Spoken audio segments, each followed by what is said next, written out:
सत्यं वदिष्यामि तन्मामवतु तद्वक्तारमवतु अवतु माम् अवतु वक्तारम्।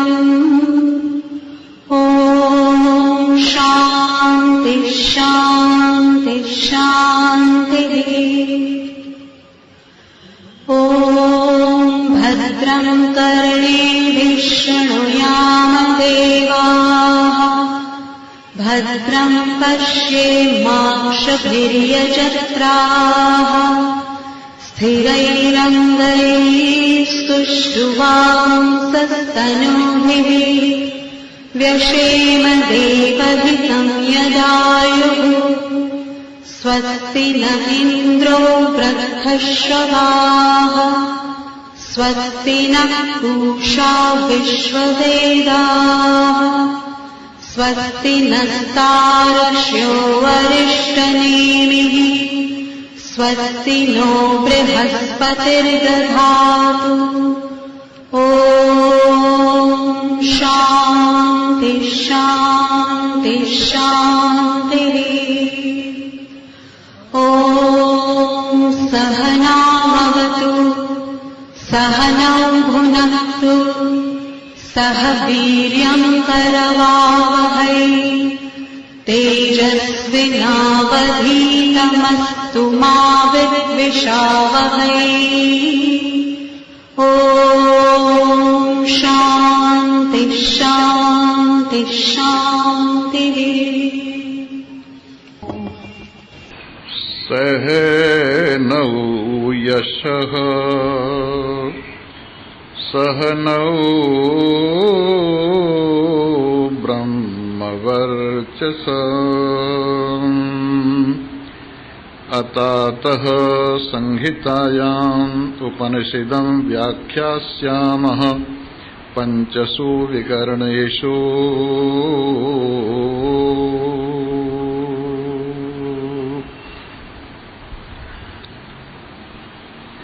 अविलोकमपि योनिमापति विद्यम् अव्याख्याता महानग्रंहिताय इत्याचक्षते अथाधिलोकम्।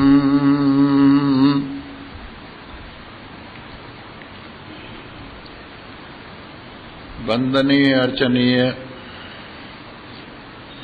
युगल स्वामी जी महोदय एवं सत्संग प्रेमी सज्जन समुदाय, भगवान की असीम कृपा से जो हम इस मनुष्य शरीर का सदुपयोग कर रहे हैं, सचमुच यही इस मनुष्य शरीर का सदुपयोग है। क्योंकि कल हमने बताया था एह चेद वेदी दत सत्यमस्ति न चेद वेदीह महती विनष्टि। ये मनुष्य शरीर, अगर आपने इस मनुष्य शरीर में अपने आप को पहचान लिया तो आपका काम बन गया और मनुष्य शरीर सफल हो गया। और इस मनुष्य शरीर को प्राप्त होकर के भी यदि आपको अपने आप का बोध नहीं हुआ तो ये मनुष्य शरीर व्यर्थ चला गया और एक बहुत बड़ी हानि हुई है। एक दिन हमने बताया था जीवन कृत कृत्य कैसे होता है, सफल कैसे होता है। तो उसमें एक बहुत सुंदर सा दृष्टांत दे के बताया था, जैसे आम है, वो आम से पैदा होता है और फिर बढ़ते बढ़ते बढ़ते बढ़ते जब उसके ऊपर आम आ जाता है तो समझिए आम का जीवन सफल हो जाता है। आम की यात्रा आम तक है।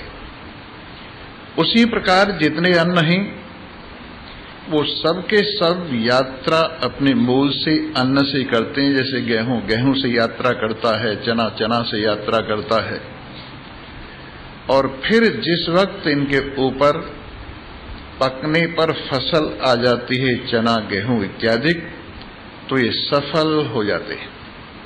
जैसे नदियां हैं समुद्र से प्रकट हुई हैं और समुद्र से प्रकट होकर जब समुद्र को प्राप्त हो जाती हैं तो उनका जीवन सफल हो जाता है। वैसे ही हम सब लोग परमात्मा से प्रकट हुए हैं। यतो वायुमानी भूतानि जायन्ते, यहाँ से चराचर जगत प्रकट हुआ है। ये न जातानि जीवतः, और जहाँ से प्रकट होकर जी रहा है और जिसमें जाकर ये प्रवेश कर जाता है। ऐसा इस संसार का मूल मध्य अवसान परमात्मा देव से हमारे जीवन की सरिताएं प्रकट हुई हैं।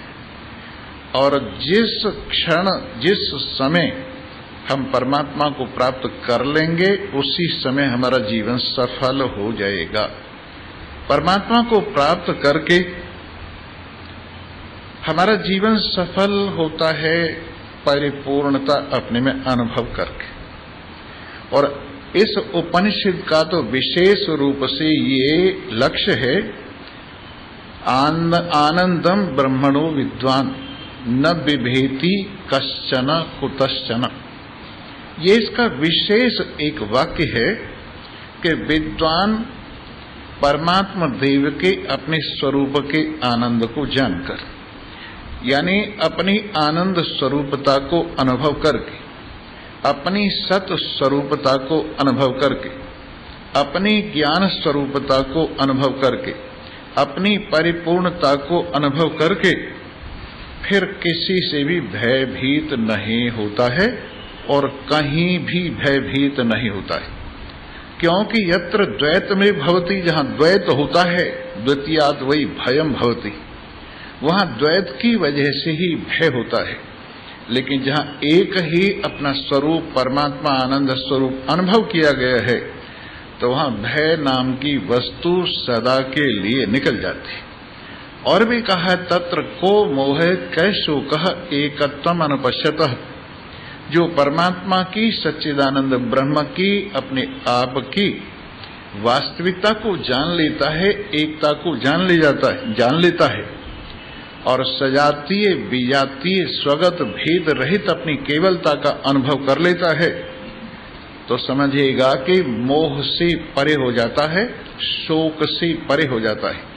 इस तरह से मोह और शोक से छुट्टी पाने के लिए, आनंद स्वरूपता का अनुभव करके निर्भयता प्राप्त करने के लिए और हर समय अपने आप के रस में विराजमान रहने के लिए, ये जो आप वेदांत श्रवण कर रहे हैं, आप जानते हैं वेदानाम अंतः वेदांतः, वेदानाम शिरो भागः, जो वेदों का अंतिम भाग है, जो वेदों का शीर्ष स्थल है, वेदानाम सारः, जो वेदों का सार है, वो वेदांत कहलाता है। और विशेष रूप से उपनिषद ही वेदांत कहलाती हैं। आगे चल के ब्रह्म सूत्र उपनिषदों के ऊपर ही तरह तरह की शंका और समाधान करते हुए समस्त उपनिषदों के मंत्रों को एक सूत्र में, ब्रह्म सूत्र में बांधने के कारण ये ब्रह्म सूत्र महर्षि व्यास के द्वारा रचित प्रसिद्ध हुआ।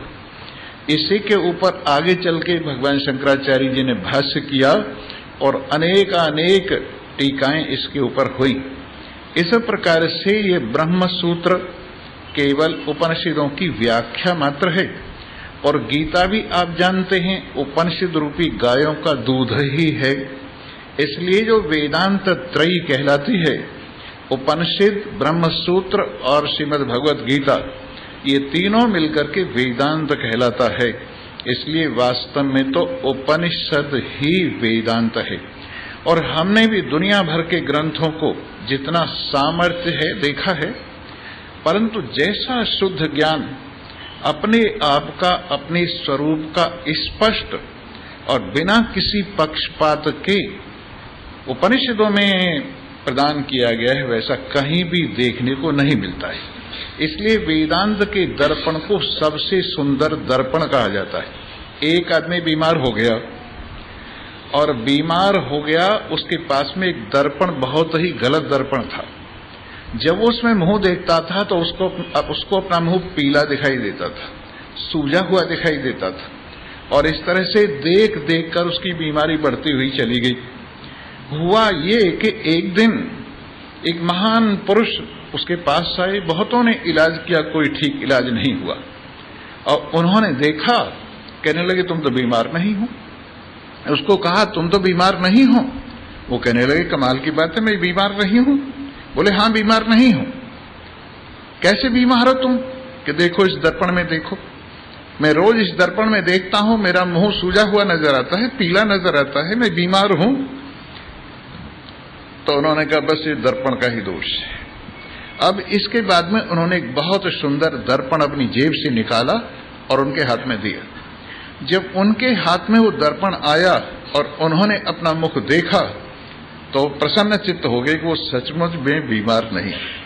वैसे ही आपके सामने जो दर्पण आते हैं तरह तरह के, उनमें कई दर्पण तो ऐसे हैं जो आपके मुख को विकृत करके दिखाते और उल्टा पुल्टा करके दिखाते हैं, जिसके लिए कहा है अन्यथा संतम आत्मानम अन्यथा प्रतिपद्यते किन्न तेन कृतम पापम चौरेण आत्मापहारेण। उसके लिए कहा है आत्मा है तो और तरह का, और समझ लिया है और तरह का। आत्मा सत्य है पर असत समझ लिया है, आत्मा चेतन है पर जड़ समझ लिया है, आत्मा आनंद स्वरूप है पर दुख रूप समझ लिया है, आत्मा केवल एक है निर्विकार है पर सविकार समझ लिया है। इस उल्टी समझ जिसके हृदय में विराजमान हो गई है, किन्न तेन कृतम पापम चौरेण आत्मापहारिणा, जिस चोर ने आत्मा का अपहरण कर लिया है, जिस चोर ने अपने आत्मा का अपहरण करके ज्ञानेंद्रियों के झाड़ों में छिपा दिया है, जिस चोर ने अपने आत्मा का अपहरण करके कर्मेंद्रियों के झाड़ों में छिपा दिया है, जिस चोर ने अपने आत्मा का अपहरण करके शरीर के झाड़ों में छिपा दिया है, जिसने नासमझी और अविद्या के झाड़ों में छिपा दिया है, ऐसा चोर जो अपने आप की चोरी करने वाला है, उसने कौन सा ऐसा पाप है जो नहीं कर लिया है। इस प्रकार से ये जो उल्टे पुल्टे दर्पण हैं, हम जब इनमें देखते हैं तो अपने आप को उल्टा पुल्टा देखते हैं। शरीर के दर्पण में जब देखते हैं, ज्ञानेंद्रिय कर्मेंद्रिय प्राण अंतःकरण के दर्पण में जब हम देखते हैं, या और तरह तरह की सांप्रदायिक मान्यताओं के जो दर्पण में हम अपने आप को देखते हैं तो उल्टा पुल्टा देखते हैं। तो एक तो दर्पण में ये दोष है जिसमें हम देख रहे हैं मुंह उल्टा पुल्टा दिखाई देता है। दूसरा एक दोष और है कि पहले ही उसमें कुछ बना हुआ है। एक दर्पण में पहले ही कोई फोटो बना हुआ है और उसमें आप अपना मुंह देखें तो फोटो भी दिखाई देगा और आपका मुंह भी दिखाई देगा। इस तरह से दो दो चीज दिखाई देंगी। उसी प्रकार से बिल्कुल हम लोग ये जो तरह तरह के इष्ट देव वाले दर्पण हैं, पहले ही जिनमें देवी देवता बने हुए हैं, जब हम उनमें अपना मुंह देखते हैं तो द्वैत रूप से देखते हैं। एक अपने आप को देखते हैं और उसमें पहले बने हुए किसी देवी देवता को देखते हैं, तो ये दर्पण भी अपना मुंह ठीक ठीक नहीं दिखाते। लेकिन ये जो वेदांत का दर्पण है, मैं तो यहां तक देखता हूं टेलीविजन पर तरह तरह के उपदेश आते हैं और लोग बड़े आराम से सुनते हैं, पर अधिकतर उन टेलीविजन वाले दर्पणों के अंदर एक गुरुडम का ऐसा फोटो बना रहता है कि आदमी को गुरुडम के सिवा और कुछ दिखाई नहीं देता। यद्यपि हमारे यहाँ आचार्य की पूजा के लिए कहा है, यद्यपि आचार्यों को भगवान से बड़ा माना है, वो केवल शिष्य की दृष्टि से ऐसा अपने आप को मानता है, लेकिन आजकल तो यही प्रचार करते हैं मेरे जैसा गुरु कोई नहीं हुआ है। सब जितने गुरु हुए पहले वो रिजेक्टेड हैं। जिस तरह से आजकल नए नए धर्म निकलते हैं और कहते हैं हमारा पैगंबर आखिरी, इसके बाद कोई पैगंबर नहीं आएगा, उसी प्रकार से हर आदमी एक गुरुडम के फोटो देता है और हम लोग उस गुरुडम में फंस के ही रह जाते हैं, वास्तविकता तक नहीं पहुंचते। इस तरह से ये दर्पण भी जो गुरुडम वाले दर्पण हैं, अपने स्वरूप का ठीक ठीक दर्शन नहीं कराते। लेकिन ये जो वेदांत का दर्पण है, ये तो त्रिलोकीनाथ अखिल ब्रह्मांड नायक सच्चिदानंद ब्रह्म का अपना बनाया हुआ दर्पण है। सारे दर्पणों में जब ठीक ठीक मुंह नहीं दिखाई दिया तो उन्होंने एक तो मनुष्य शरीर का दर्पण बनाया अपना मुख देखने के लिए, और एक वेदांत का दर्पण प्रकट किया। 1,00,000 श्रुतियां वेद की मानी जाती हैं, जिसमें से 80,000 श्रुतियां कर्म कांड में प्रयुक्त हुई हैं और 16,000 श्रुतियां उपासना में और 4,000 श्रुतियां जो ज्ञान कांड कही जाती हैं उपनिषद, वही शुद्ध दर्पण कहलाता है। और ये वेदांत का दर्पण, इसमें पहले कुछ भी बना हुआ नहीं और इतना शुद्ध है, केवल आपको ही दिखाता है। जरा देखिए, अयम आत्मा ब्रह्म, ये दर्पण आपके सामने रखा गया है। आप इसमें अपना मुंह देखिए, ये दर्पण बोल रहा है अयम आत्मा ब्रह्म, यही आत्मा, यही आत्मा जो तू है वो ब्रह्म है। तत्त्वमसि, तत्त्वम असि, जो संसार के पूर्व में होता है, जो संसार की रचना से पूर्व होता है, जो बिल्कुल निर्विकार और परम शुद्ध होता है, वही तू है। इस प्रकार से ये आपकी महिमा आपके दर्पण में, वेदांत के दर्पण में दिखाता है। इसी प्रकार प्रज्ञानम ब्रह्म, प्रकृष्ट ज्ञान संपन्न सत्ता, जो सब प्रकार के ज्ञानों को जानने वाला है, वही तेरा आत्मा ब्रह्म है। इसी प्रकार बाद में कहलाता है अहम ब्रह्मास्मि, मैं ही शुद्ध सच्चिदानंद ब्रह्म हूं। ऐसे महावाक्यों के माध्यम से बिल्कुल अपरोक्ष ज्ञान कराता हुआ ये दर्पण आपको अपने आप में विद्यमान करा देता है। ये उपनिषदों का दर्पण है। तो ये दर्पण, कल की बात एक और मैं बताऊं, ऐसे ही मैंने बाई चांस कहा और उससे ये अर्थ ले लिया गया कि जो स्वाध्याय होता है वो कुछ और बात होती है और ये जो कथा होती है ये और बात होती है, लेकिन ऐसा कुछ भी नहीं है। हम जिस किसी भी ग्रंथ को सुनाते हैं उस ग्रंथ से बाहर बिल्कुल नहीं जाते और आप फिर उस ग्रंथ को अपने घर जाकर के देखिए तो आपको पता चलेगा ये स्वाध्याय भी है और प्रवचन भी है।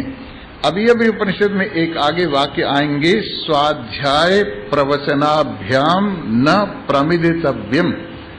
जब ये आचार्य के घर से पढ़ लिख कर विद्यार्थी जाता है तो इसको उपदेश देते हैं कि तू गृहस्थ में जा तो रहा है, लेकिन एक तो वहां 5 देवों का पूजन करते रहना और उनमें मातृदेवो भव, पितृदेवो भव, आचार्य देवो भव, अतिथि देवो भव, महादेवो देवो भव।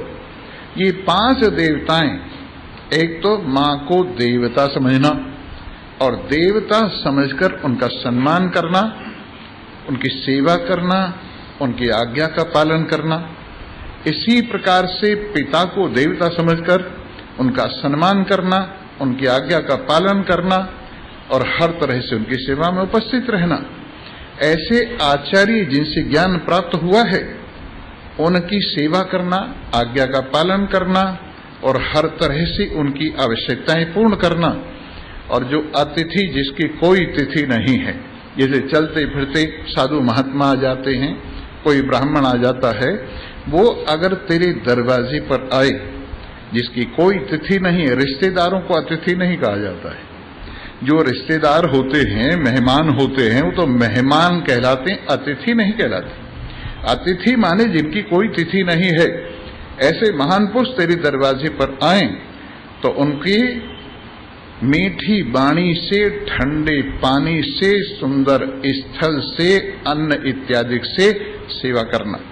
तो ये 4 देवता तो हुए लौकिक देवता। एक 5वां देव है महादेवो देवो भव।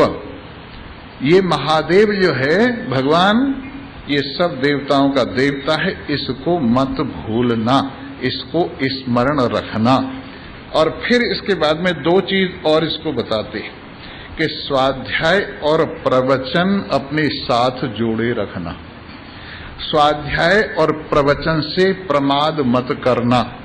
गृहस्थ में जाकर के भी कहीं तू इस शास्त्र को, आध्यात्मिकता को भूल मत जाना। गृहस्थ में जाकर के भी ये ऑक्सीजन देने वाले सिलेंडरों को अपनी कमर पे रखी रहना, कहीं ऐसा न हो कि तू अनजाने में डूब जाए। और स्वाध्याय की परिभाषा थोड़ी सी और मैं व्याख्या करूंगा। स्वाध्याय शब्द के दो अर्थ हैं। आप तो यही समझते हैं कि कहीं बैठ करके कोई शास्त्र सुना जाए उसको स्वाध्याय कहा जाता है, पर स्वाध्याय शब्द के दो अर्थ हैं। एक तो अपने आप का अध्ययन स्व अध्याय, अपने आप का अध्ययन स्वाध्याय कहलाता है, और एक श्रेष्ठ शास्त्रों का अध्ययन स्वाध्याय कहलाता है। तो अपने आप को एकांत में बैठकर परखना कि मैं कहाँ खड़ा हूं, मुझे जाना कहाँ है, मेरी मंजिल क्या है, मुझे क्या करना चाहिए, इस प्रकार से रोज अपने आप का विचार करें। हम लोग यहाँ पे आते हैं, शुभ स्थल है, पारमार्थिक विद्या का केंद्र है, सब कुछ है, लेकिन यहाँ बहुत कम लोग ऐसे हैं, बाहर से जो आते हैं उनको तो मैं धन्यवाद देता हूं। जो इंतजामिया लोग हैं उनमें बहुत कम लोग ऐसे हैं जिनकी आध्यात्मिकता में रुचि, वो बहुत कम लोग हैं जो परमार्थ की ओर चलते हैं।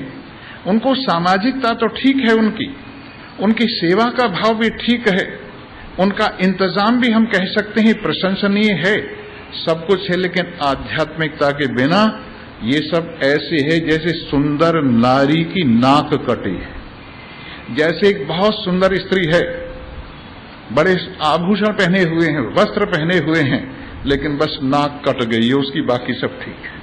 उसी प्रकार से आप चाहे जो कुछ करते हैं और जितना कुछ करते हैं वो सब कुछ ठीक है, लेकिन आप में आध्यात्मिकता नहीं है। ये केंद्र आध्यात्मिकता को लेकर प्रारंभ हुआ, ये कोई उन सेवाओं को लेकर प्रारंभ नहीं हुआ जो प्रवृत्ति रूप से इस आध्यात्मिकता पर छा गई हैं, जो प्रवृत्ति रूप से आध्यात्मिकता को जिन्होंने दबा लिया है, इस बात को लेके प्रारंभ नहीं हुआ था। ये प्रेम कुटीर से लेके यहाँ प्रेमपुरी तक की जो यात्रा है वो आध्यात्मिकता को लेकर थी, लेकिन अब भाई भगवान जाने समय का प्रभाव है, हम किसी को क्या कहें, लेकिन अब बस हर आदमी यहाँ लीडर बनने के चक्कर में, हर आदमी ये चाहता कि मेरा इंतजाम है, हर आदमी ये कहता है मैं ये कर दूंगा, हर आदमी ये कहता है कि मैं वो कर दूंगा। भाई तू जो कुछ कर देगा कर, लेकिन कम से कम बैठ के कथा तो सुन।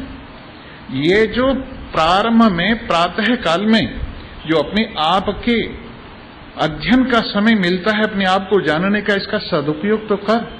लेकिन नहीं, वो तो उठेंगे 9 बजे, आएंगे अपनी मर्जी से, जाएंगे अपनी मर्जी से, खाएंगे अपनी मर्जी से, लेकिन फिर भी वो भगवान करे सेवा कर रहे हैं, अच्छी बात है, बहुत अच्छी बात है, लेकिन आध्यात्मिकता जरूर होनी चाहिए। तो जी हाँ, मैं बता रहा था स्वाध्याय की बात। तो एक तो हुआ अपने आप का अध्ययन, अपने आप का विचार करना, क्या सचमुच में परमार्थ की ओर यात्रा कर रहा हूं, क्या सचमुच परमात्मा से मेरी लौ लगी हुई है, क्या सचमुच संसार से मुझे उपरामता है, क्या सचमुच लोकेशना वित्तेशना उत्तरेशना से मेरा मन हट गया है, क्या सचमुच जो तरह तरह की लोक वासना, देह वासना और शास्त्र वासना है उनसे मेरा मन हट गया है। इस बात पर रोजाना बैठ के विचार करो, जो आप सुनते हो ये स्वाध्याय कहलाता है। और फिर अच्छे ग्रंथों का अध्ययन करो, ये भी स्वाध्याय कहलाता है। और प्रवचन जो है वो ये स्वाध्याय का पका हुआ फल है, पढ़ाई लिखाई का पका हुआ फल है। जिस प्रकार से एक बहुत सुंदर पेड़ होता है, और श्रीमद् भागवत में आप सुनेंगे कि जैसे सुंदर पेड़ पर कोई फल लगा हुआ है और उसको तोता जब काट के नीचे गिराता है तो उसके अंदर एक मधुरता विशेष हुआ करती है। वैसे ही शास्त्र के पेड़ के ऊपर, स्वाध्याय के पेड़ के ऊपर जो फल लगता है वो प्रवचन रूप, प्रवचन के माध्यम से महान पुरुष सुखदेव की तरह से अपना माधुर्य मिलाकर जो आपकी गोदी में डालते हैं, उसका एक अपना अलग ही रस है, उसका अपना अलग ही रस है जो आपको यहाँ प्रवचन से मिलता है। इसलिए प्रवचन को मैं कोई स्वाध्याय से किसी मायनों में कम नहीं, कई गुना अधिक समझता हूँ।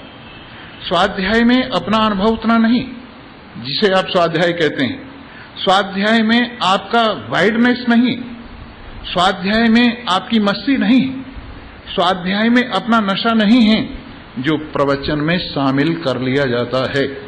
इसलिए प्रवचन किसी प्रकार स्वाध्याय से कम नहीं है। ये अलग बात है कि प्रवचन के नाम पर कुछ और बोलते रहिए, जिसके हाथ में माइक आ जाता है पता नहीं क्या क्या कहता है राम जाने। तो इस प्रकार से ये तो स्वाध्याय यानी प्रवचन नहीं है। आइए हम स्वाध्याय और प्रवचन को अपने जीवन में विशेष स्थान देते हुए पारमार्थिकता की ओर चलते हैं। जी हाँ, कल तो आपने प्रथम अनुवाक सुना, आज दूसरे अनुवाक की बात है। इतना सुंदर वाक्य है पहला ही वाक्य कि बलिहारी जाने को जी चाहता है। सह नौ यशः सह नहो ब्रह्म वर्चसम। कितनी बढ़िया बात। इस लोक में यश होता है, संसार में यश होता है और आध्यात्मिकता में तेज होता है। ब्रह्म वर्चस, जो ब्रह्म तेज है वो आध्यात्मिकता में है। हम दोनों चीज अपने जीवन के लिए भगवान से प्रार्थना करके मांगते हैं और उपनिषदों से ये प्राप्त होता है। ये दोनों चीजें उपनिषदों से प्राप्त होती हैं। यश भी प्राप्त होता है और आध्यात्मिक तेज भी प्राप्त होता है। इस तेज का क्या कहना है? और ये तेज कैसा है? वाह वाह रे मौज फकीरां दी, वाह वाह रे मौज। अरे बोलो, थोड़ी देर को तो फकीर हो जाओ,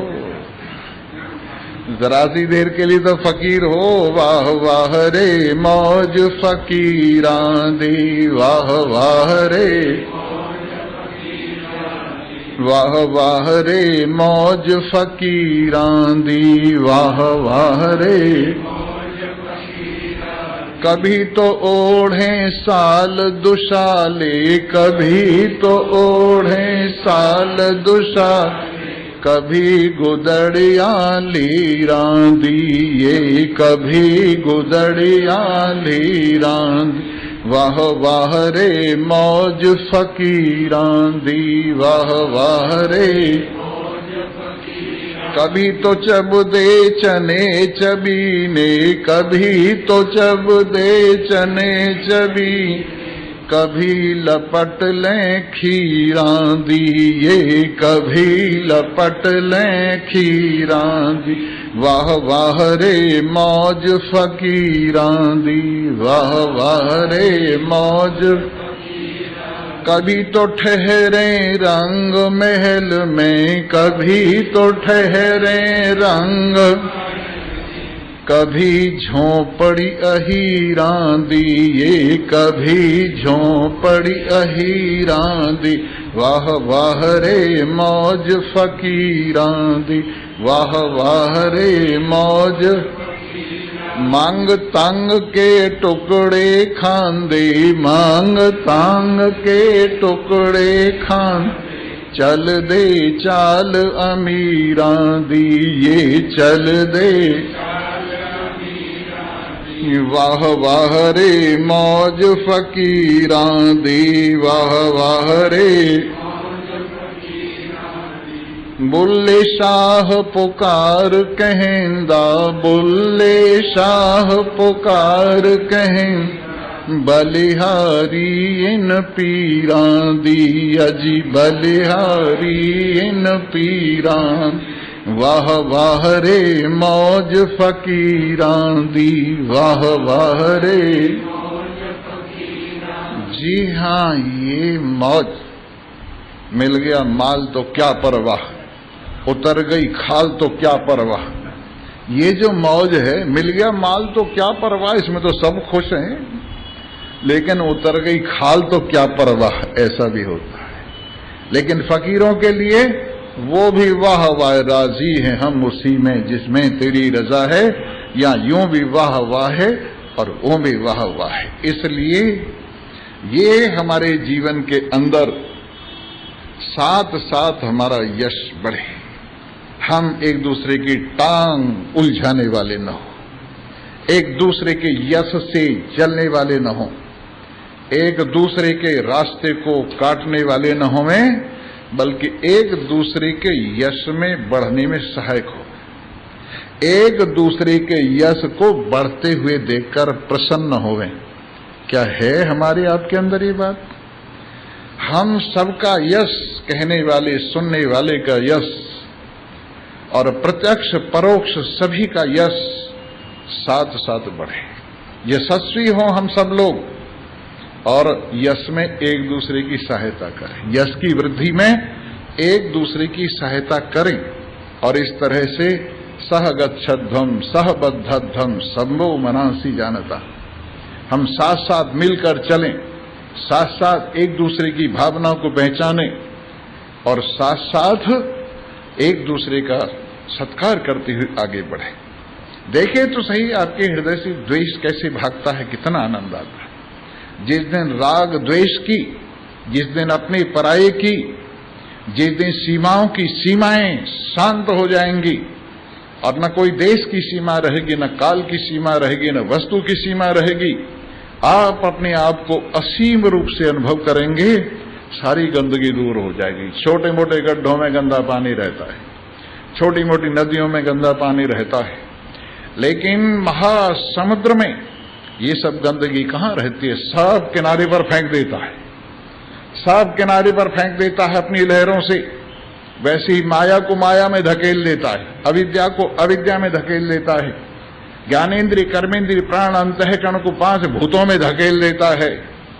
ये आनंद का सागर जब अपनी लहरों से युक्त होता है, जब ये अपने स्वरूपानंद का सागर अपनी लहरों से युक्त होता है, जब ब्रह्म वर्चस्व अपने आप में जोर मारता है, जब अपने आप की प्रीति अपने आप में जोर मारती है, तो सब माइक और आवेद्यक सारे प्रपंच को अपने से बाहर किनारों पर फेंक देती है। क्या छोटी मोटी जगहों पर उलझ कर रहेगी? एक छोटी सी कहीं जगह है, उसी को ये समझते हो बस इतनी बड़ी दुनिया है। एक छोटा सा मकान है, उसी को ये समझते हो इतनी ही बड़ी दुनिया है। अरे छोड़िए, अपने आप में अपार महिमा को देखिए। आपूर्यमाणा मचल प्रतिष्ठम समुद्रमापः प्रविशन्ति यद्वत् तद्वत् कामायम प्रविशन्ति सर्वे स शांतिमाप्नोति न काम कामी। समुद्र को देखिए, आपके किनारे, समुद्र के किनारे आप बैठे हुए, जल भरपूर अपनी लहरों से लहरित अपने आप में आनंदित होता हुआ विराजमान है। दुनिया भर की सारी नदियां समुद्र में आकर गिरती हैं, लेकिन समुद्र किन्हीं को निमंत्रण नहीं देता, किन्हीं के हाथ पैर नहीं जोड़ता है, किन्हीं की आरती नहीं उतारता है कि तुम मेरे पास आओ। नदियों से पूछा, तुम अपना मीठा मीठा जल समुद्र में क्यों फेंक रही हो? तो नदियों ने कहा, वास्तविकता तो ये कि हम अपने ही कल्याण के लिए समुद्र में जा रहे हैं। हम इस बहने से छुट्टी पाने के लिए, इस भागने से छुट्टी पाने के लिए, इस सीमा से छुट्टी पाने के लिए, सूखने से छुट्टी पाने के लिए, अपनी इस अनंतता में जो हमारा पीहर है, सब नदियों का पीहर क्या है? यही सागर सब नदियों का पीहर है। हम इसमें आकर के आनंदित हो रही, मस्त हो रही हैं। और इस प्रकार से देखिए, समुद्र जिस प्रकार सारी नदियां उसकी सेवा में उपस्थित हो रही हैं, लेकिन वो किसी का भिखारी नहीं, अपनी महिमा में आप जागृत है। वैसे ही संसार का ऐश्वर्य, संसार की सारी महिमा ज्ञानवान के चरणों में दौड़ दौड़ कर सिर झुकाकर आ रही है, लेकिन ज्ञानवान को किसी की इच्छा नहीं। दूर रहती थी ये दुनिया, जब तलब करते थे हम, जब से हमने छोड़ा बेकरार आने को है। ये दुनिया का पीछा कीजिए, छाया की तरह से आगे भागती हुई चली जाएगी, लेकिन दुनिया से मुंह मोड़िए, दुनिया आपके पीछे पीछे भागेगी। तो क्या मान बड़ाई के पीछे भाग रहे हो? क्या लोकेष्णा, वित्तेष्णा, पुत्रेष्णा के पीछे भाग रहे हो? क्या शास्त्र वासना, देह वासना, लोक वासना के पीछे भाग रहे हो? क्या जय जयकार, झूठी जय जयकार कौन पूछता है किसी को इस संसार में? हम यूं ही जरा जरा सी बात के लिए समझते हैं हमारे हाथ में ये, और हम ये कर देंगे, हम ये वो कर देंगे। क्या कर देंगे? कुछ नहीं कर देंगे। सबसे बड़ा काम तो ये कि हम निकम्मे हो जाएं, इससे बड़ा काम और कोई नहीं। बेकार मौत तिली रहूं कार्य जहां से, खैमीद में तो अपना बड़ा काम यही है, संसार के काम से बरी हो जाऊं, संसार मुझे निकम्मा समझ लेवे, संसार मुझे अपने आप में से ही कह दे वे हमारे काम का नहीं है। इसको कहते हैं नैष्कर्म। वेदांत में कहलाता है नैष्कर्म। नैष्कर्म का तात्पर्य अंदर से अपने आप में जो कर्म के प्रति अहंकार है या कर्म के फल के प्रति लालच है, वो सब ज्ञानवान को कहीं ढूंढे भी नहीं मिलती। इस प्रकार से जिस दिन आपको अपनी असीमता में विश्वास हो गया, आपका तेज आप में जागृत हो गया, आपकी महिमा आप में जागृत हो गई, उसी दिन अपने आप में आप इतने संतुष्ट हो जाएंगे, कुछ इच्छा ही बाकी नहीं रहेगी। अधजल गगरी छलकत जाए। आदि गगरी ही छलकती है, लेकिन जब गगरी परिपूर्ण होती है तो फिर कहाँ छलकती है। इसलिए हम साथ साथ संसार का यश तो आए, नहीं आए तो खसमानू खाए, आए तो आए, नहीं तो नहीं आए। लेकिन ये ब्रह्म वर्चस्व, ये ब्रह्म तेज हमें साथ साथ आना चाहिए। ये बेफिक्री हमें साथ साथ आनी चाहिए। ये राग द्वेष रहितता हमें साथ साथ आनी चाहिए। ये असीमता हमें साथ साथ आना चाहिए। इस प्रकार सबसे पहला वाक्य इतना सुंदर है, सहनौ यशः सहनौ ब्रह्मवर्चसम्। अब कहते हैं अथात संहितायाम उपनिषदम व्याख्यासाम। अब इस संहिता में, वैसे संहिता शब्द जो है संग्रह से संहिता शब्द है। जैसे संग्रह होता है, वेदों का संग्रह जब हुआ तो भगवान की कृपा से, ब्रह्मा जी के माध्यम से, ऋषियों के परिश्रम से वेद प्रकट हुआ और उनका संग्रह हुआ। इसलिए ऋग्वेद संहिता, यजुर्वेद संहिता, सामवेद संहिता, अथर्ववेद संहिता, वो संहिताएं संग्रह, और ये सब संग्रह वाल्मीकि जी से पहले अलौकिक संग्रह हुआ करते थे। आज तक ये किसी जगह पर नहीं देखा गया कि ऋग्वेद फलां का रचा हुआ है। ये कहीं हमने नहीं पढ़ा कि यजुर्वेद फलां का रचा हुआ है। हमने ये कहीं नहीं पढ़ा सामवेद अथर्ववेद किसी के रचे हुए हैं। कहीं हमने नहीं पढ़ा उपनिषदें किसी की रची हुई है। महर्षि वाल्मीकि से पहले सब अलौकिक भाव था। अलौकिक दुनिया में अलौकिक हृदय से अलौकिक ऋषि जब विराजमान होते थे तो अपने आप में इनकी अनुभूति स्वयमेव हुआ करती थी। आपको आश्चर्य होगा, हर वेद के मंत्र के साथ उसका ऋषि लिखा हुआ है, उसका छंद भी लिखा हुआ है और उसका ऋषि भी लिखा हुआ है। किस ऋषि के माध्यम से ये मंत्र प्रकट हुआ है। इस प्रकार से ये उपनिषदें भी वेद होने के नाते ये किसकी लिखी गई है, किसने इनको लिखा है, इनका लेखक परमात्मा ही है, इनका प्रकाशक परमात्मा ही है। और जिस तरह से व्यक्ति में श्वास स्वाभाविक आता जाता है, उसी प्रकार से ये वेद परमात्मा से स्वाभाविक प्रकट हुआ है और ये संग्रह हुआ है। तो ये आध्यात्मिक संहिता जो उपनिषद नाम से प्रसिद्ध है, उसमें ये भी एक संहिता है। और इसके लिए कहते हैं कि 5 प्रकरणों में ये पहली संहिता आपके सामने रखी जा रही है। पहली है अधिलोकम, लोकों की चर्चा करेंगे।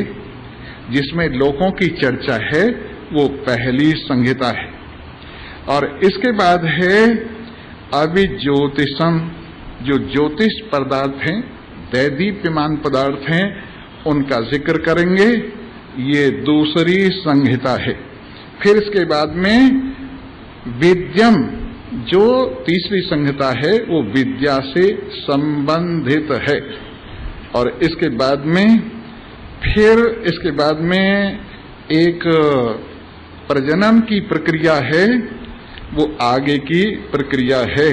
इस प्रकार से एक अध्यात्म, ये 5वां संहिता है।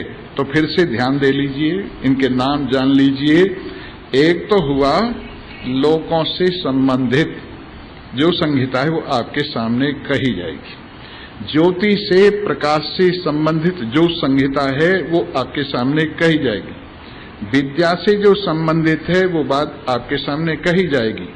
प्रजनन से जो संबंधित है वो आपके सामने कही जाएगी, और जो शरीर से संबंधित है वो आपके सामने कही जाएगी। तो पहले, सबसे पहले बताते हैं ता महासंहिता। पहले महासंहिता का जिक्र करते हैं। इत्याचक्षर, ये कही जा रही है और ये बताया जा रहा है कि पृथ्वी पूर्व रूपम, जहां हम रहते, पहले वहीं से शुरू करते। पृथ्वी पर हम लोग विराजमान हैं, पृथ्वी से ही ये बात प्रारंभ हो रही है।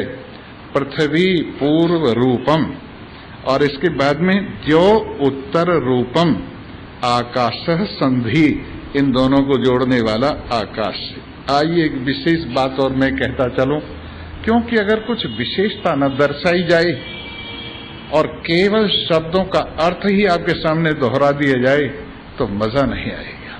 देखिए, हम पृथ्वी लोक पर रहते हैं और दीन बंधु द्यो हमारा लक्ष्य है। द्यो से दैदीप्यमान है हमारी पृथ्वी, और द्योलोक क्या है? ऊपर वाला लोक। एक ये लोक हो गया, एक परलोक हो गया, एक संसार हो गया, एक परमार्थ हो गया, एक दुनिया हो गई, एक परमात्मा हो गया। और इस प्रकार से ये दोनों चीज हम पृथ्वी पर विराजमान दिव्य लोक से मिलने जा रहे हैं। पृथ्वी पर विराजमान दिव्य लोक को अपने पास ला रहे। पृथ्वी पर विराजमान दिव्यता हमारे सन्मुख प्रकट होने वाली है। ये ऐसी विद्या है, आप भाव में विराजमान हो जाइए। भले पृथ्वी पर बैठे हुए हैं, दिव्य लोक से अपना ध्यान लगाइए और आकाश आपकी सहायता करेगा। ये आकाश आपको दिव्य लोक से मिलने में सहायता करेगा, क्योंकि आकाश संधि पृथ्वी और दिव्य लोक की आकाश संधि है। तो इस प्रकार से आकाश आपकी सहायता करेगा। आपकी भावनाएं आकाश के माध्यम से, आपकी भावनाएं भूताकाश के माध्यम से, आपकी भावनाएं चित्ताकाश के माध्यम से, आपकी भावनाएं चिदाकाश के माध्यम से ज्योलोक में प्रवेश कर रही है। आपकी भावनाएं, हमारी भावना है बैठे बैठे ये ध्यान कीजिए पृथ्वी पर कि ज्योलोक मेरा लक्ष्य है। ज्योलोक में दिव्यताएं रहती है, ज्योलोक में स्वच्छताएं रहती है, द्योलोक में सामर्थ्य शक्ति रहती है, द्योलोक में सब प्रकार के विकार नहीं हैं। ऐसी निर्विकार द्योलोक वाली स्थिति हम इस शरीर में बैठे बैठे, इस पार्थिव शरीर में बैठे बैठे उनका ध्यान कर रहे हैं। और आकाश हमको मिला रहा है। आप यूं समझिए, मेरे और परमात्मा के बीच में बिल्कुल खाली जगह है। मेरे और परमात्मा के बीच में केवल मेरा अपना भाव है। मेरे और परमात्मा के बीच में केवल मेरी अपनी भक्ति है। मेरे और परमात्मा के बीच में केवल मेरा अपना ध्यान है। मेरे और परमात्मा के बीच में कहीं भी कोई कुछ नहीं है। इस प्रकार से आप इस द्योलोक का ध्यान अपने आप में कीजिए। और वायु संधानम, आकाश में कौन चीज ले जाएगी आपकी भावनाओं को? वायु ले जाएगी, उधर से लाएगी, इधर से ले जाएगी। पृथ्वी से लेकर द्योलोक तक, द्योलोक से लेकर पृथ्वी लोक तक, आकाश के सहारे ये वायु ही इस द्योलोक का और पृथ्वी लोक का संबंध जोड़ती है। वैसे ये प्राण शक्ति, ये प्राणायाम, ये अपनी धारणा, ये वायु शक्ति, ये आकाश के माध्यम से परमात्मा से आपको जोड़ेगी। और इस प्रकार से ये पहले वाली बात आप अपने आप में ध्यान कीजिए कि मैं अब बिल्कुल पृथ्वी पर बैठा हुआ भी दिव्य लोक से जुड़ा हुआ, पार्थिव भाव दिव्य लोक में बदल रहे। मेरी प्राण शक्ति, मेरी विशेष शक्ति जोर लगाकर आकाश के माध्यम से, भूताकाश से चलती हुई, चित्ताकाश से गुजरती हुई और चिदाकाश में आकर विराजमान, देवलोक में आकर विराजमान हो रही है। इस प्रकार से ये अधिलोक नाम की बात आपके सामने रखी गई। अब ज्योतिलोक की बात करते हैं। अग्नि ही पूर्व रूपः, आदित्यः उत्तर रूपः। अग्नि ही पूर्व रूपः, आदित्य उत्तर रूपः, आपः संधि, वैद्युतः संधानम। अब देखिए, अग्नि पृथ्वी पर है, आदित्य ऊपर है। अग्नि क्या है? हमारी ऊर्जा, हमारे हृदय का भाव, हमारा जोर, हमारी शक्ति, हमारी जो कहना चाहिए भक्ति है, ये अग्नि है। और जनाब आदित्य कौन है? परमात्मा। आदित्य से अग्नि प्रकट हुई है। हमारी भक्ति भगवान से प्रकट हुई है, हमारा ज्ञान भगवान से प्रकट हुआ है, हमारी ज्योति भगवान से प्रकट हुई है। और अब ये आदित्य की ओर जा रही है। और ले कौन जा रहा है? जल ले जा रहा है। अगर बीच में शांति न होती, जल न होता, तो अग्नि का और आदित्य का संबंध न होता। शीतलता बहुत जरूरी है। ये शीतलता बहुत जरूरी है आपके तेज और सूर्य के तेज को मिलाने के लिए, आपके तेज और परमात्मा के तेज को मिलाने के लिए ये शांति बहुत जरूरी है। और उससे क्या प्रकट होगा? विद्युत प्रकट होगी, विशेष शक्ति, चमत्कृति आप में प्रकट होगी। इस प्रकार से आज मैं 2 ही बात आपको सुनाऊंगा, बाकी कल को 3 बातें और इस अनुवाद की रह गई हैं। 3 बातें मैं कल को सुनाऊंगा। इन्हीं शब्दों के साथ आप सभी को धन्यवाद है। और आप आइए, केवल मात्र मैं आपको रटी रटाई बात नहीं सुनाऊंगा, कुछ उसमें से और बात जो बिल्कुल हमारे नजदीक की बात होगी वो आपके सामने रखी जाएगी। आइए, भजन सुनाता हूं मैं, और इसके बाद में जो शांति पाठ वगैरह है वो होंगे। भजन भी बहुत छोटा सा सुनाऊंगा, थक गए होगे ना, इसलिए मैं भजन सुनाता हूं तुम्हारे। तुम्हारी दुनिया में कुछ फूल भी हैं, कुछ खार भी हैं भगवान। तुम्हारी दुनिया कुछ फूल भी हैं, कुछ खार, कुछ अपने पराये बन जाते, दुश्मन भी हैं और यार भी हैं। कुछ अपने पराये बन जाते, दुश्मन भी हैं, कुछ यार भी हैं भगवान। तुम्हारी दुनिया में कुछ फूल भी हैं, कुछ खार भी हैं। कितने प्रकार की दुनिया है, इसकी गणना तो मुश्किल है। जीवन देते जग को कोई मृत्यु के ठेकेदार भी हैं। जीवन देते जग को कोई मृत्यु के ठेकेदार भी हैं भगवान। तुम्हारी दुनिया में कुछ फूल भी हैं, कुछ खार भी हैं। कोई हरियाली फैला देता, कोई उजड़ जग को कर देता।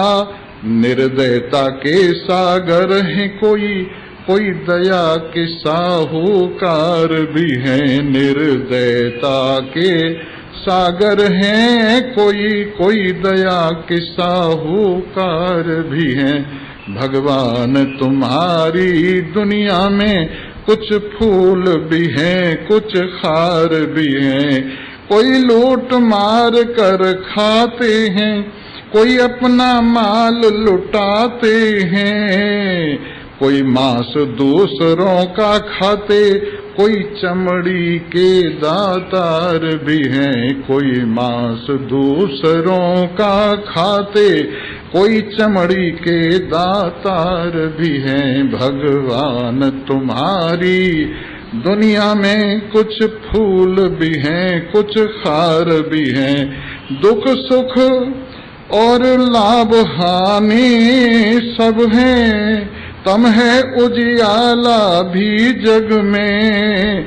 दंदों का मेला दुनिया है, यहाँ कुसुम भी है तलवार भी है। भगवान तुम्हारी दुनिया में कुछ फूल भी हैं कुछ खार भी हैं।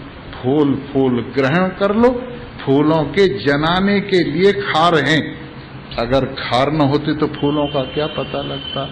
इन्हीं शब्दों के साथ आप सभी को धन्यवाद है। सर्वे भवन्तु सुखिनः, सर्वे सन्तु निरामया, सर्वे भद्राणि पश्यन्तु मा कश्चित् दुःखम्। ओम शांति शांति शांति। बोलो सच्ची